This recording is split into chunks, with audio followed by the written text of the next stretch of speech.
Hi guys, welcome back to our channel TechUp. Today in this video, I'm going to show you how to create a project in Clickup. To do so, follow some simple steps with me. First of all, open your Clickup application or go to Clickup website from your browser.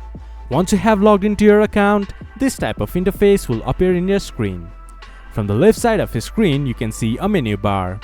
There in the Spaces section, you can see Create Space option. Click on Create Space.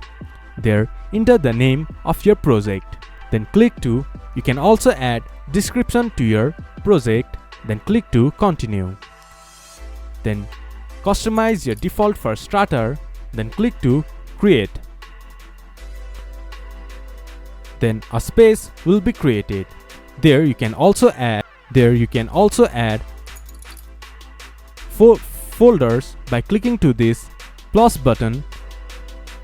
You can also add forms, whiteboards, or any tasks that you like.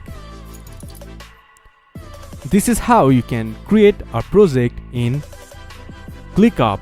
This much for today's video. If you guys find our video helpful, please leave a like and comment. And do not forget to subscribe our channel and hit the bell icon. I'll see you guys again in our next video. Thank you for watching.